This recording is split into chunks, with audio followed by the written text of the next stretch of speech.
Okay, that's fine. Okay. All right. So welcome to, wow. Oh, now. Welcome to the Selectmen's meeting. Everybody, let's do the Pledge of Allegiance first. I pledge allegiance to the flag of the United States of America and to the republic for which it stands, one nation, under God, indivisible, with liberty and justice for all. All right, so for the cameras, I'll just make that motion again. I move to open the FY16 property tax classification hearing. Second. All those in favor? Aye. Aye. Me, you, okay. All right, so give Marcus a couple of minutes. He did say he was going to be here, right? We got anything we got to squeeze in before? Oh, we can't. We just opened the hearing, so. We do have one other thing, but I know. I don't think we can do it while we've got the You hearing. open the hearing, it's open. Yeah. So Chris, what do you say? We give him 5 minutes. If he's not here, we keep going? Did the Selectmen's office receive any written testimony? no. I don't think so. I don't know if there's any in the audience you might want to question.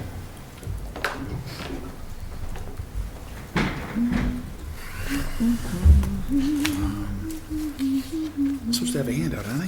Why do I think I don't have some? Oh, here it is.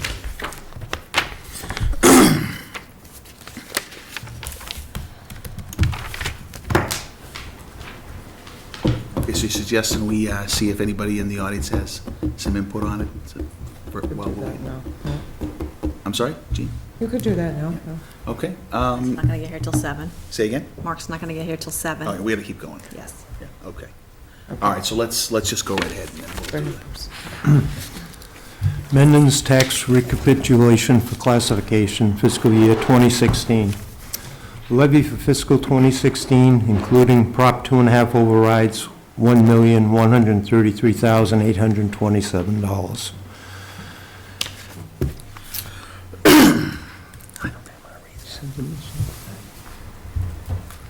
This number includes the override for the school.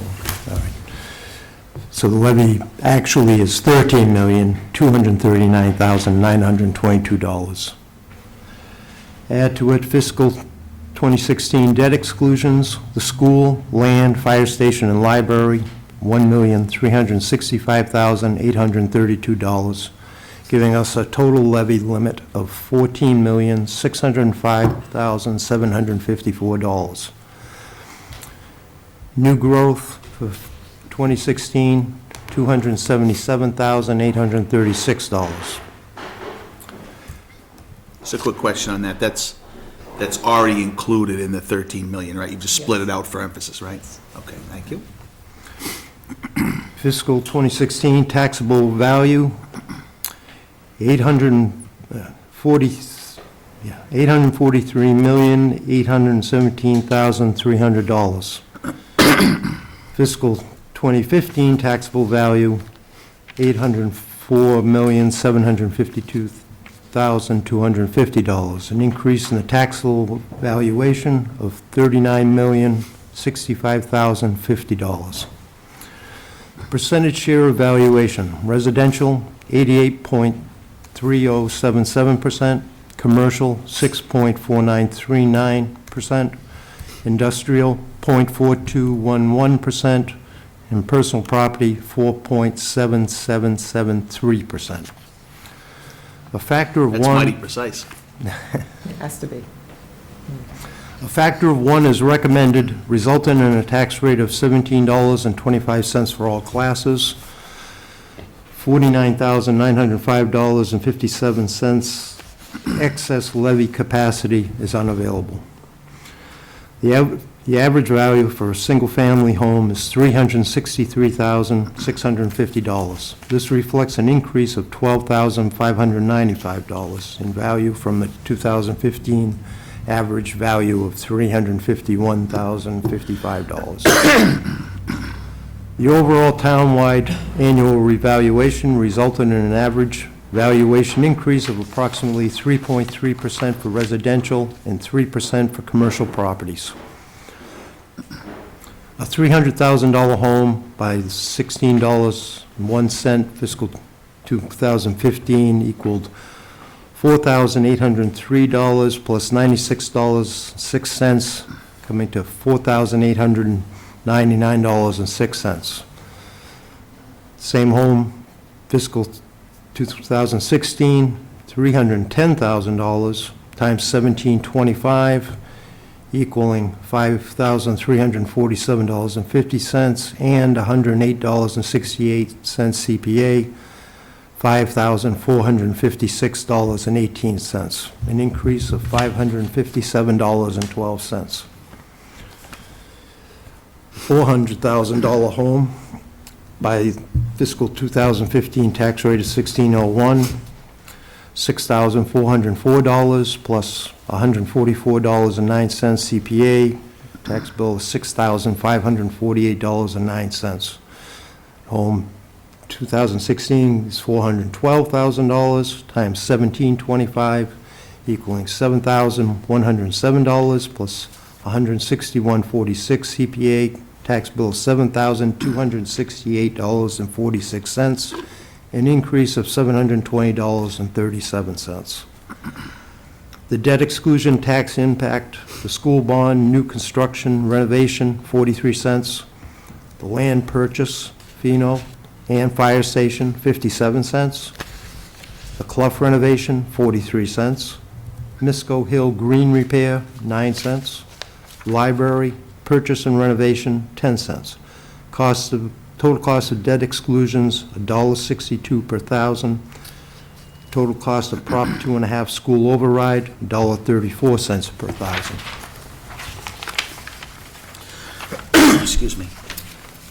Fiscal 2016 calculation based on a dual rate classification, be 150% shift, that's the maximum allowed. The total valuations of class 3, 4, and 5, $98,661,806. Share that can be shifted is 11.6923% times 150%, equaling 17.5384%. Residential amount to be raised, $14,555,848.43 times 2.4616%, the minimum residential factor, equaling $12,002,985.51. Total residential minimum factor, $12,002,985.51. Total residential value, $745,155,494, resulting in a tax rate of $16.11. The CIP amount to be raised, the $14,555,848.43 times 17.5384%. The maximum CIP share equals $2,552,862.92. Total CIP value, maximum share, $2,552,862.92. The total CIP value, $98,661,806, resulting in a tax rate of $25.87. $25.87 for the commercial industrial personal property rate, $16.11 the residential rate, a $9.76 difference in rate. Average home, commercial valuation, $363,650. Savings to the residential, $414.56. Additional cost to commercial, $3,134.67. 110% shift. The rate at 1702, savings to residential, $83.64. Rate of $18.97, additional costs to commercial, $625.48.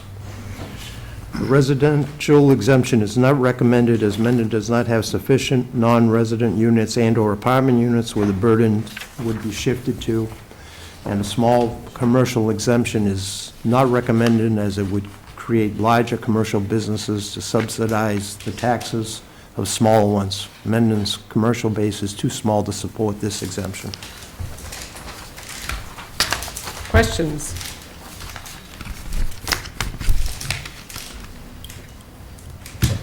Yeah, I just want to confirm what I just calculated, which is if we keep the tax rate the same for both commercial and residential, as has been our practice, if we keep them the same, then that rate would be $17.25. That's what the first page says, right? Correct. Okay.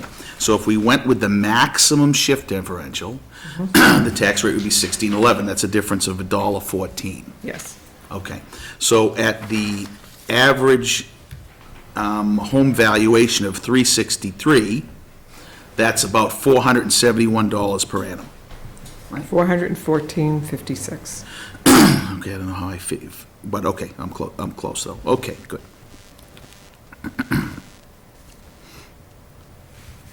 All right, and I then probably didn't do CPA on that. I'm just trying to give you the idea of, maybe you did CPA, I didn't.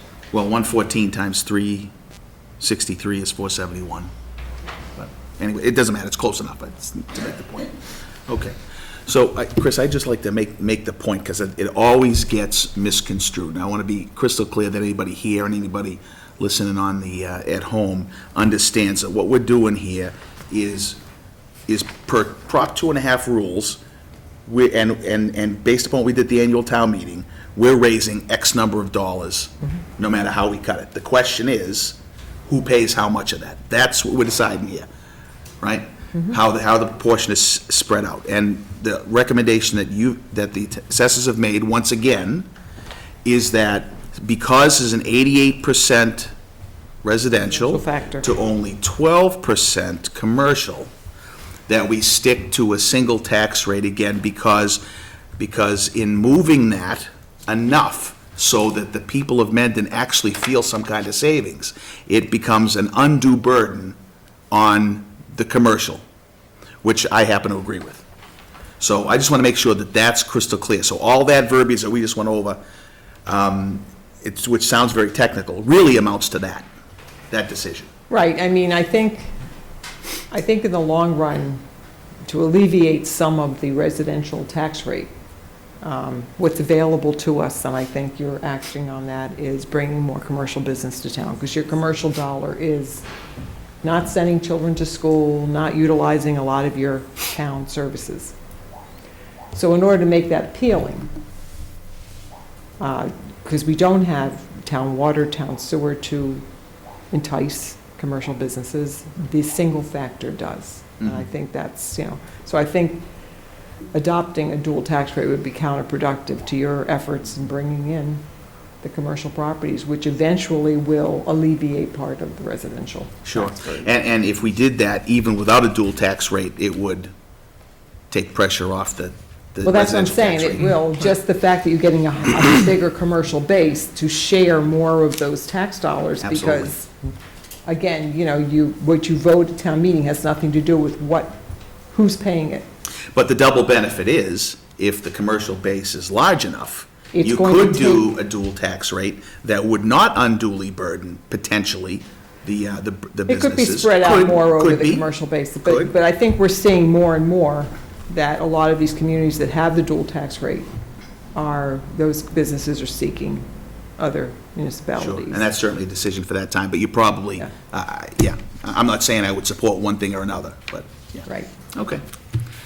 Cool, yeah. So in the last point I wanted to just make is, again, just to reinforce the idea that tonight, whatever tax rate we set, this is not the action that's raising taxes. Raising taxes occurred at the annual town meeting when people voted for the budget. Right, so you're not actually setting a tax rate. What you're doing is adopting a tax factor. Split, yeah, exactly.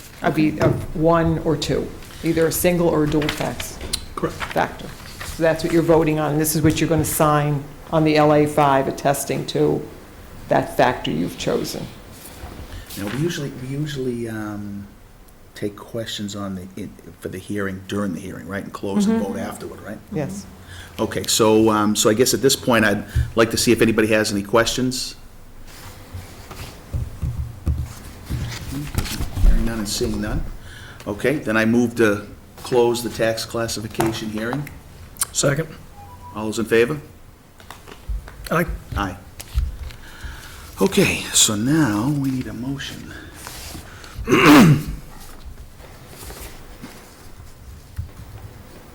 Okay. I move to adopt a single tax rate for the town of Mendon for fiscal year 2016. Second. Okay, any additional discussion? You are not going to adopt the residential factor, I'm sorry? the discount factor, the residential exemption, you're not going to adopt that, correct? Okay, you've confused me, I'm not sure what, There's two discount factors that he spoke about at the end, residential exemption, which is given to homes that people use as their primary residence. This is generally only used in communities where there's a lot of secondary homes, such as down the Cape tourist communities. So in this town, it would not be feasible. So you have to, oh, okay, so, yeah. so you're not going to adopt that. Well, And yeah, you're- well, that's a question, I guess we gotta discuss it, but I don't, we had never done that before, though, right? well, this form says that, you know, that you're not adopting it. They recommend you don't, but you really have to make the decision not to. Okay, I think the fine. question that Rich was asking is that this is something that we currently don't have and we haven't had. Correct. Thank you. Okay, yeah. And it's voted this way every year, right? Yes. Yeah, okay. And also the small commercial exemption is not recommended. That's another discount that would, any commercial entity under a value of $1 million with less than 10 employees would get a small break, but that would then be borne by the bigger commercial properties. We've never done that either. Even the bigger towns don't do that. Yeah.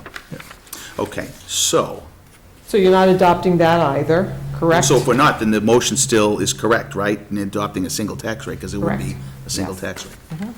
Okay. But those Well, are thank you for two clarifying that. different things. Yeah. And you're also been informed that the excess levy capacity is $49,905.57, correct? Because Yes. you're also attesting to that, okay. So, so from my calculations, that's, well, I'd have to calculate it again, but 5 cents in the tax dollar. 5 cents per thousand, yeah. But if you multiplied that out across 360, just out of curiosity. Just doing under 300,000. Well, it's $15 on 300,000, Oh, okay, yeah, okay. 20 on 400,000. So, yeah, so call it an average $18 at the 363, okay. So what that means then, and again, I want to make sure this is crystal clear, that means the increase will be $18 less. Because we've turned back that 49,000. Okay, so I need you to sign and date this, please. We have to take We gotta vote, yeah. we have to approve the motion first. Okay, so any further discussion? Yeah, okay. All those in favor? Aye. Aye. Okay. So you want just to sign right here? Okay.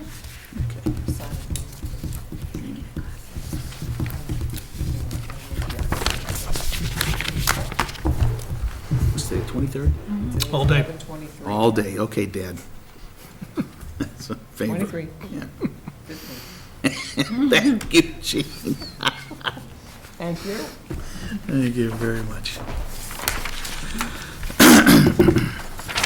As usual, an extraordinarily thorough job. Thank you. Thank you.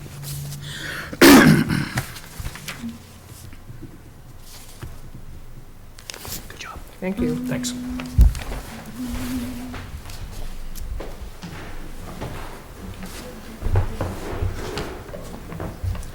Okay. That's it. All right. So Thanks for all your hard Thank you work. very much. Night. Thank you. Yep.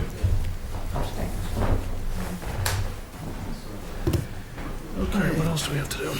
One So other we get a quick- holiday schedule thing?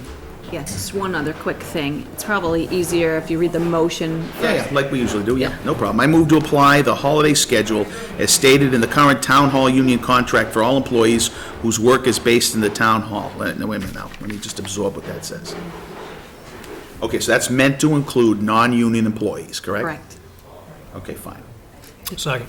So, as you know, the police have a contract of their own, dispatch has a contract of their own, fire has a contract of their own, the town hall union has a contract of their own. Yeah. That leaves a dozen employees or so who don't fall within any of those parameters, who fall to the town's personnel policy as their guideline. That personnel policy doesn't specifically cover these holidays that fall on these Fridays. The clearest thing to do at this point for equity is to mirror the language for town hall, non-union employees that is in the contract we just adopted for town hall employees, so that way there's no. Okay, hang on just one second. Planning board, have we commandeered your venue somehow? Yes, Okay, is this the last item we have? yes, Okay, so we're gonna vote this and get out of your way, right. okay? All right. Yes, Linda? If you intend to include part-time employees, can you clarify whether that's half of their normal working day or half of a day? What was your intention here? Well, we're going to be closing the town hall from noon to 4:30, so if their work hours are within that window, that would be the time frame. Okay, so you're getting the pay to the extent that your normal working hours fall into, Correct. okay, is that understood? Okay. So the I'm sorry, go ahead. So I think the question was, and Linda, correct me if I'm wrong, the question is because the benefit to the folks that are working full-time are getting half of a day, should No, I these, just want to be clear, actually, for myself, I just wanted to be clear because I know the question will come up. And I don't want it to have, somebody else is available to have. okay, but I just want to make sure that I understand your question. Is the question around, should the employees that work part-time could be getting half of their day that they would work on that day that we close, or is it, because I heard Kim say something different? Right. Okay, I just want to And make sure it's clear. I understood that there was a difference in what Kim said and what I. Okay, I just wanted to make sure I was clear. Okay. Okay. So you're recommending that they get a full day? Most of the part-time employees we have are a certain number of hours per week, and they're not based upon a shift that's based upon that time. So most of their hours can be shifted to adjust for holiday schedules, and we would certainly want them to have that time on other days to get their work accomplished if possible. But to the extent that they can't on that one afternoon. So, just to summarize in a more general way, what we're saying is that everybody's schedule, in holiday schedule, as mentioned in this motion, will be either consistent with their existing contract, or people without contract would follow the consistent policy we've put in place in the contracts. That's the bottom line of this, Correct. right? Okay. You want to say all those in favor, so you've done something this meeting? All those in favor? Aye. All right. Is that it? Motion to adjourn? Second. Discussion? All in favor? Aye. Aye. Thank you.